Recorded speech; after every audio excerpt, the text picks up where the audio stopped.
ನಮಸ್ಕಾರ ರಿವ್ಯೂ ಚಾನೆಲ್ಗೆ ಸ್ವಾಗತ. ನಾನು ಸೌಖ್ಯ ಗಾಂವ್ಕರ್. ಡೆಲ್ಲಿಗೆ ಹಾರಿದ ಯತ್ನಾಳ್. ಆದರೆ ಇದೇ ಮೊದಲ ಬಾರಿಗೆ ಯತ್ನಾಳ್ಗೆ ಆಘಾತ ಎದುರಾಗಿದೆ ಹೈಕಮಾಂಡ್ನಿಂದ. Big shock. ಏನದು ಹಾಗಾದರೆ? ರಾಜ್ಯ ಬಿಜೆಪಿಗೆ ಸಂಬಂಧಪಟ್ಟಂತ ಮಹತ್ವದ ಬೆಳವಣಿಗೆ. ಅಮಿತ್ ಶಾ ಡೈರೆಕ್ಟ್ ಆಗಿ ಯಡಿಯೂರಪ್ಪನವ್ರಿಗೆ ಕರೆ ಮಾಡಿರೋದು ಮತ್ತು ಯಡಿಯೂರಪ್ಪನವ್ರು ಕೊಟ್ಟಿರುವಂತಹ ಸಂದೇಶ ಕುತೂಹಲಕಾರಿಯಾಗಿದೆ.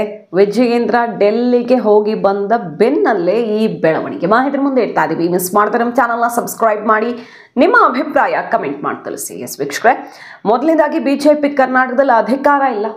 ಬೈ ಎಲೆಕ್ಷನ್ನಲ್ಲೂ ಕೂಡ 3ಕ್ಕೆ 3 ಸೋತು ಸುಣ್ಣವಾಗಿದೆ.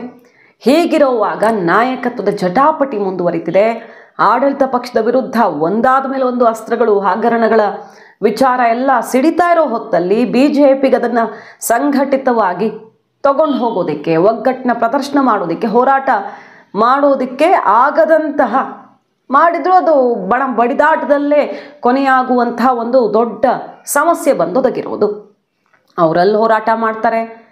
ಯತ್ನಾಳ್ ಬಣದ ಹೋರಾಟಕ್ಕೆ ಇನ್ನೊಂದು ಬಣ ಹೋಗಿ ಅಡ್ಡ ಹಾಕತ್ತೆ. ಕಾರ್ಯಕರ್ತರು ತಮ್ಮದೇ ಪಕ್ಷದ ವಿರುದ್ಧ ಪ್ರೊಟೆಸ್ಟ್ ಮಾಡುವಂತಹ ದುಸ್ಥಿತಿ ಬಂದು ತಲುಪಿದೆ ಬಿಜೆಪಿಗೆ. ಕರ್ನಾಟಕದಲ್ಲಿ ಯಾವ ಹಂತಕ್ಕೆ ಹೋಗಿದೆ ಜಟಾಪಟಿ ನೋಡ್ತಾ ಇದ್ದೀವಿ. ಮೊನ್ನೆ ವಿಜಯೇಂದ್ರ ಹೋಗಿ ಹೈಕಮಾಂಡ್ ನಾಯಕರನ್ನ ಭೇಟಿಯಾಗಿ ಬಂದರು. ನಡ್ಡಾ ಅವರ ಜೊತೆಗೆ ಮಾತುಕತೆ ಮಾಡ್ಕೊಂಡು ಬಂದರು. ಏನೇನು ಸಮಸ್ಯೆ ಆಗ್ತಾ ಇದೆ, ಯಾಕೆ ನಮಗೆ 3 ಕ್ಷೇತ್ರಗಳಲ್ಲಿ ಹಿನ್ನಡೆ ಆಯಿತು, ಮತ್ತು ಪದೇ ಪದೇ ಅಧಿಕಾರವೇ ಇಲ್ಲದೆ ಇರುವಾಗ ಈ ರೀತಿ ನಮ್ಮವರೇ ಸರಿ ಇಲ್ಲ ಅಂತ ನಾವೇ ಬಾಯಿ ಬಡ್ಕೊಳ್ತಾ ಇದ್ರೆ ಇದು ಯಾರಿಗೆ ಅನುಕೂಲ ಆಗತ್ತೆ?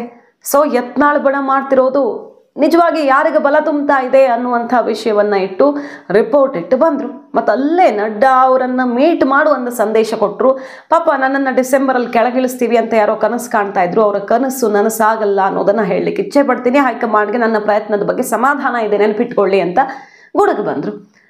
ಮತ್ತು ಯಡಿಯೂರಪ್ಪನವ್ರಿಗೆ ಶನಿವಾರ ಅಮಿತ್ ಶಾ ಅವರೇ ನೇರವಾಗಿ ಕರೆ ಮಾಡಿದ್ದಾರೆ. ಯಾಕಂದರೆ ರೇಣುಕಾಚಾರ್ಯ, ಬೇರೆ ಬೇರೆ ನಾಯಕರು ಯಡಿಯೂರಪ್ಪ ಬಣದಲ್ಲಿ ಗುರುತಿಸ್ಕೊಂಡಿದ್ದವರು ನೇರವಾಗಿ ಗುರುತಿದ್ದಾರೆ. ಯತ್ನಾಳ್ ಉಚ್ಚಾಟನೆಗೆ ಪಟ್ಟು ಹಿಡಿದಿದ್ದಾರೆ. ಪಕ್ಷ ವಿರೋಧಿಗಳನ್ನು ಹೊರಗಡೆ ಹಾಕಿ ಅಂತ ನೇರವಾಗಿ ಆಕ್ರೋಶ ವ್ಯಕ್ತಪಡಿಸ್ತಾ ಇದ್ದು ದಾವಣಗೆರೆಯಲ್ಲಿ ಸಮಾವೇಶ ಎಲ್ಲ ಪ್ಲಾನ್ ಆಗಿದೆ.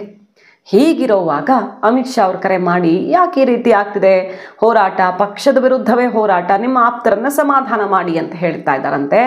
ಆ ಮಾತು ಬರ್ತಾ ಇದ್ದ ಹಾಗೆ ಯಡಿಯೂರಪ್ಪನವರು, ಅವ್ರು ಯಾರು ನನ್ನ ಆಪ್ತರಲ್ಲ, ಬದಲಾಗಿ ಪಕ್ಷನಿಷ್ಠರು,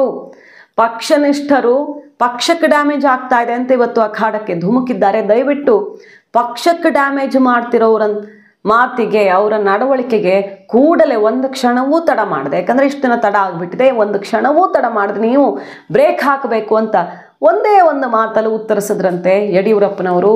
ಅದಾಗ್ತಾ ಇದ್ದ ಹಾಗೆ ಅಮಿತ್ ಶಾ ಅವರು ಎರಡೂ ಕಡೆಯಿಂದನೂ ಸಮಾಧಾನ ಬೇಕಲ್ವಾ ಅಂತ ಹೇಳಿದಾಗ, ನಾನು ಯಾರನ್ನೂ ಸಮಾಧಾನ ಮಾಡೋಕ್ಕೆ ಸಾಧ್ಯವಿಲ್ಲ. ಯಾಕಂದರೆ ಪಕ್ಷಕ್ಕೆ ಸಮಸ್ಯೆ ಆಗ್ತಿದೆ, ಇಲ್ಲಿ ಯತ್ನಾಳ್ಗೆ ಸಮಸ್ಯೆ ಆಗ್ತಿದೆಯಾ, ಯಡಿಯೂರಪ್ಪನವ್ರಿಗೆ ಸಮಸ್ಯೆ ಆಗ್ತಿದೆಯಾ, ವಿಜಯೇಂದ್ರಗೆ ಸಮಸ್ಯೆ ಆಗ್ತಿದೆಯಾ ಅನ್ನೋದಲ್ಲ, ಪಕ್ಷಕ್ಕೆ ದೊಡ್ಡ ಡ್ಯಾಮೇಜ್ ಆಗ್ತಿದೆ. ಹಾಗಾಗಿ ಅದನ್ನು ನಿಲ್ಲಿಸಬೇಕು ಅಂತ ಹೋರಾಟ ಮಾಡ್ತಿರೋರನ್ನ ನಾನು ಹೇಗೆ ತಡೀಲಿ ಅಂತ ಟೋನ್ ಬದಲಿಸಿದ ಯಡಿಯೂರಪ್ಪನವರ ಮಾತಿಗೆ ಅಮಿತ್ ಶಾ, ತಲೆ ಕೆಡಿಸ್ಕೊಳ್ಬೇಡಿ, ಇನ್ನೊಂದು ವಾರದಲ್ಲಿ ಎಲ್ಲವೂ ಸರಿಯಾಗತ್ತೆ ಅಂತ ಫೋನ್ ಕಟ್ ಮಾಡ್ತಾರಂತೆ. ಇದಾಗ್ತಾ ಇದ್ದ ಹಾಗೆ ನೋಡಿ ಬೆಳವಣಿಗೆ. ಈಗ ಯತ್ನಾಳ್ಗೆ ಶೋ ಕಾಸ್ ನೋಟಿಸ್ ಬಂದಿದೆ. ರಾಷ್ಟ್ರೀಯ ಬಿಜೆಪಿ ಶಿಸ್ತು ಸಮಿತಿಯಿಂದ ಈಗ ಯತ್ನಾಳ್ಗೆ ಶೋ ಕಾಸ್ ನೋಟಿಸ್ ಬಂದಿದ್ದು, ಅದರಲ್ಲಿ ಏನೇನು ಹೇಳಿದ್ದಾರೆ ಹಾಗಾದರೆ? ಪದೇ ಪದೇ ಪಕ್ಷಕ್ಕೆ ಡ್ಯಾಮೇಜ್ ಮಾಡ್ತಾ ಇದ್ದೀರಿ, ಪಕ್ಷದ ನಾಯಕತ್ವವನ್ನು ಅವಮಾನಿಸೋದು, ಟೀಕೆ ಮಾಡೋದು ಮಾಡ್ತಾ ಇದ್ದೀರಿ. ಈ ಹಿಂದೆಯೂ ನಿಮಗೆ ನೋಟಿಸ್ ಕೊಡಲಾಗಿತ್ತು. ಆಗ ನೀವು ಏನು ಬರ್ಕೊಟ್ಟಿದ್ರಿ? ನನ್ನಿಂದ ಇನ್ನು ಮುಂದೆ ಇಂತಹ ತಪ್ಪುಗಳಾಗಲ್ಲ, ಸರಿಪಡಿಸ್ಕೊಳ್ತೀನಿ ಅಂತ ಹೇಳಿದ್ದಕ್ಕೆ ಸುಮ್ಮನಿರಲಾಗಿತ್ತು. ಆದರೆ ಈ ತಪ್ಪು ಮುಂದುವರಿತಿದೆ ಅಂತ ಅತ್ಯಂತ ಕಟುವಾಗಿ ನೀವು ಬಹಳ ತೊಂದರೆ ಮಾಡಿದ್ದೀರಿ ಪಕ್ಷಕ್ಕೆ, ನೆನಪಿರಲಿ ಅನ್ನೋದನ್ನು, ಹಳೆಯ ಕೆಲವು ವಿಚಾರಗಳನ್ನು ನೆನಪು ಮಾಡಿ ಯತ್ನಾಳ್ಗೆ ಶೋಕಾಸ್ ನೋಟಿಸನ್ನು ಜಾರಿ ಮಾಡಿರೋದು, ಉತ್ತರಿಸಿ ಅಂತ ಡೆಡ್ಲೈನ್ ಹಾಕಿರೋದು. ಇದೇ ಟೈಮಲ್ಲಿ ಡೆಲ್ಲಿಗೆ ಹೋಗಿದ್ದಾರೆ ಯತ್ನಾಳ್. ಏನಂತ ಹೇಳ್ತಾರೆ? ಸೋಷಿಯಲ್ ಮೀಡಿಯಾದಲ್ಲೂ ಆ ತನಗೆ ನೋಟಿಸ್ ಬಂದಿದೆ, ಉತ್ತರಿಸ್ತೀನಿ ಅಂತ ಅವರು ಪೋಸ್ಟ್ ಮಾಡ್ಕೊಂಡಿದ್ದಾರೆ. ಹೈಕಮಾಂಡ್ಗೆ ರಿಪೋರ್ಟ್ ಸಮೇತವಾಗಿ ನಾನು ಇಟ್ಟು ಬರ್ತೀನಿ, ವಕ್ಫ್ ರಿಪೋರ್ಟ್ ಎಲ್ಲ ಕೊಡೋಕೆ ಹೋಗಿದ್ದಾರೆ. ಈ ಟೈಮಲ್ಲಿ ಹೈಕಮಾಂಡ್ ಕೂಡ ಅವಕಾಶ ಮಾಡಿಕೊಡಬಹುದು. ಯಾಕಂದರೆ ನಡ್ಡಾ ಅವರು ಮೊನ್ನೆ ತಕ್ಷಣ ಬನ್ನಿ ಅಂತ ಕರೆ ಮಾಡಿದಾಗ ನಾನು ಬರಲ್ಲ ಅಂತ ಸೆಡ್ ಹೊಡೆದಿದ್ರು. ಹೈಕಮಾಂಡ್ಗೆ ಸೆಡ್ ಹೊಡೆದಿದ್ರು ಯತ್ನಾಳ್. ಕರೆಯೋದಾದರೆ ಎಲ್ಲರನ್ನೂ ಕರೀರಿ, ನಾವು ನಮ್ಮದೊಂದು ಟೀಮ್ ಇದೆ ಅನ್ನುವ ಮೂಲಕ ತನ್ನ ಬೆನ್ನಿಗೆ ಜನ ಇದ್ದಾರೆ ಅನ್ನೋ ಶಕ್ತಿ ಪ್ರದರ್ಶನಕ್ಕೆ ನಿಂತು ಅವರು ಕೊಟ್ಟಂಥ ಟೈಮಿಗೆ ಹೋಗದೆ ಸೆಡ್ ಹೊಡೆದಿದ್ರು. ಈಗ ಹೋಗಿದ್ದಾರೆ ರಿಪೋರ್ಟ್ ತಗೊಂಡು. ವಿಜಯೇಂದ್ರ ಪಕ್ಷ ದ್ರೋಹ ಮಾಡಿದ್ದಾರೆ, ಕಾಂಗ್ರೆಸ್ನ ಜೊತೆಗೆ ಹೊಂದಾಣಿಕೆ ಮಾಡಿಕೊಂಡಿದ್ದಾರೆ ಅನ್ನೋದು ಆರೋಪ. ಇದಕ್ಕೆ ತಕ್ಷಣ ಆ ಆರೋಪ ಏನು ಮಾಡ್ತಿದ್ರಲ್ಲ ಅದಕ್ಕೆ ದಾಖಲೆ ರಿಲೀಸ್ ಮಾಡಿ ಅಂತ ವಿಜಯೇಂದ್ರ ತಿರುಗೇಟ್ ಕೊಟ್ಟಿರೋದು. ವಿಡಿಯೋ ಇದೆ, ಆಡಿಯೋ ಇದೆ, ಏನೇನೋ ಹೇಳ್ತಿರಲ್ಲ ತಕ್ಷಣ ರಿಲೀಸ್ ಮಾಡಿ ಅಂತ ತಿರುಗೇಟ್ ಕೊಟ್ಟಿದ್ದಾರೆ. ಸವಾಲನ್ನು, ಓಪನ್ ಚಾಲೆಂಜನ್ನು ಹಾಕಿದ್ದಾರೆ. ಈಗ ಡೆಲ್ಲಿಲಿದ್ದಾರೆ. ವಕ್ಫ್ ರಿಪೋರ್ಟನ್ನು JPCಗೆ ಸಬ್ಮಿಟ್ ಮಾಡಿ ಮತ್ತು ಹೈಕಮಾಂಡ್ ನಾಯಕರಿಗೆ ಪಕ್ಷದ್ರೋಹದ ಬಗ್ಗೆ, ವಂಶಾಡಳಿತದ ಬಗ್ಗೆ ನಾವು ದೂರು ಕೊಟ್ಟು ಬರ್ತೀವಿ ಅಂತ ಈಗ ತೆರಳಿರೋದು ಕುತೂಹಲಕ್ಕೆ ಕಾರಣ ಆಗಿದೆ.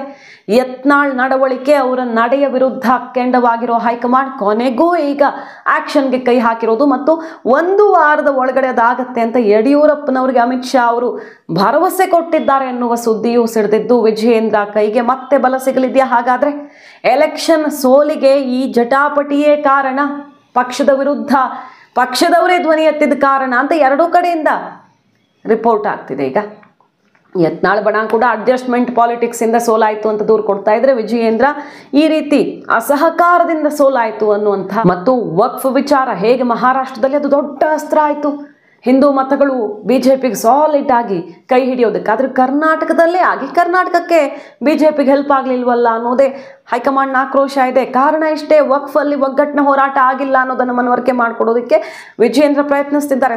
ಎರಡೂ ಕಡೆಯಿಂದ ಜಟಾಪಟಿ. ಈ ಹೊತ್ತಲ್ಲಿ ಯತ್ನಾಳ್ಗೆ ಮೊದಲ ಶಾಕ್, ಶಿಸ್ತು ಕ್ರಮದ ಮೊದಲ ಹೆಜ್ಜೆ ಅಂತಾನೆ ಹೇಳಲಾಗ್ತಿದ್ದು. ಮೊನ್ನೆ ಅಷ್ಟೇ BJPಯ ಹಲವು ನಾಯಕರು ಹೇಳ್ತಾ ಇದ್ರಲ್ಲ, ಯತ್ನಾಳ್ ಉಚ್ಚಾಟನೆ ಆಗತ್ತೆ, ಡೌಟೇ ಇಲ್ಲ ಅಂತ. ಹಾಗಾದ್ರೆ ಆ ದಿನ ಹತ್ರ ಬಂದಿದೆಯಾ? ಇವತ್ತು ಯತ್ನಾಳ್ ಮಾತು ಆಡ್ ಬಂದ ಮೇಲೆ ಏನಾಗತ್ತೆ ಕಾದ ನೋಡಬೇಕು. ಇದರ ನಡುವೆ ದಾವಣಗೆರೆಯಲ್ಲಿ ಭರ್ಜರಿ ಶಕ್ತಿ ಪ್ರದರ್ಶನಕ್ಕೆ ಪ್ಲಾನ್ ಬೇರೆ ರೆಡಿ ಆಗ್ಬಿಟ್ಟಿದೆ. ಒಂದ್ ಕಡೆ ವಿಜಯೇಂದ್ರ ಕೈ ಬಲಪಡಿಸೋದಿಕ್ಕೆ ರ್ಯಾಲಿ ಸಮಾವೇಶ ಮಾಡುವಂತಹ ಪ್ಲಾನ್ ಅನ್ನು ಹಾಕೊಳ್ಳಲಾಗಿದೆ. BSY ಕ್ಯಾಂಪ್ನ ನಾಯಕರು ಸಜ್ಜಾಗಿದ್ದಾರೆ. ಕುರುಡುಮಲೆ, ಚಾಮುಂಡಿ ಬೆಟ್ಟ, ಮುರುಡೇಶ್ವರ ಬೇರೆ ಬೇರೆ ಕಡೆ ಭೇಟಿ ಕೊಟ್ಟು ಕೊನೆಗೆ ದೊಡ್ಡ ರ್ಯಾಲಿ ಶಕ್ತಿ ಪ್ರದರ್ಶನ ಮೂಲಕ ಮುಗಿಸೋದು ಒಂದು ಪ್ಲಾನ್ ಇದೆ. ಮತ್ತೊಂದು ಕಡೆ ವಕ್ಫ್ ಹೋರಾಟದ ವಿಚಾರದಲ್ಲೇ ಅಲ್ವಾಗೆ ಯತ್ನಾಳ್ ಅವರು ಕೈ ಬಲಪಡಿಸ್ಕೊಳ್ತಿರೋದು. ಅದನ್ನು ಅತಿ ದೊಡ್ಡ ಸಮಾವೇಶ ಮಾಡೋದಕ್ಕೆ ದಾವಣಗೆರೆಯಲ್ಲಿ 25 ಲಕ್ಷ, ಒಂದಲ್ಲ ಎರಡಲ್ಲ 25 ಲಕ್ಷ ಜನರನ್ನ ಸೇರಿಸುವಂಥ ಒಂದು ಪ್ಲಾನ್ ಆಗ್ತಿದೆ ಯತ್ನಾಳ್ ಬಣದಿಂದ.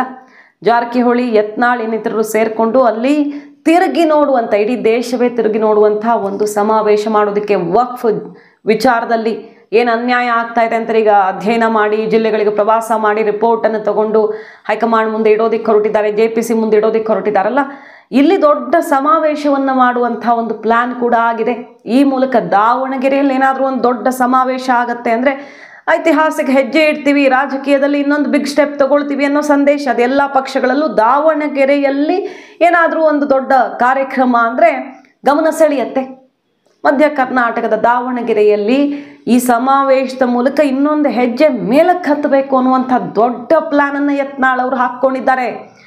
ಕಾದು ನೋಡಬೇಕು ಇದೆಲ್ಲವೂ ಯಾವ್ಯಾವ ಆಯಾಮವನ್ನು ಪಡ್ಕೊಳ್ಳಿದೆ, ಯಾರ ಕೈಗೆ ಬಲ ಸಿಗಲಿದೆ ಅನ್ನೋದನ್ನು. ಕುತೂಹಲಕಾರಿಯಾಗಿದೆ. ರಾಜ್ಯ BJPಯಲ್ಲಿ ರೋಚಕ ಘಟ್ಟಕ್ಕೆ ಬಂದು ತಲುಪಿದೆ. ಡಿಸೆಂಬರ್ ಮುಗಿಯೋದ್ರೊಳಗಡೆ 2ರೊಳಗೆ ಒಂದು ತೀರ್ಮಾನ ಮಾಡೋದಂತೂ ಶತಸಿದ್ಧ. ಮಾಹಿತಿ ನಿಮ್ಗೆ ಇಷ್ಟ ಆಗಿದ್ರೆ ಮಿಸ್ ಮಾಡಿದ್ರೆ ನಮ್ಮ ಚಾನಲ್ನ ಸಬ್ಸ್ಕ್ರೈಬ್ ಮಾಡಿ, ನಿಮ್ಮ ಅಭಿಪ್ರಾಯ ಕಮೆಂಟ್ ಮಾಡಿ ತಿಳಿಸಿ. Thank you.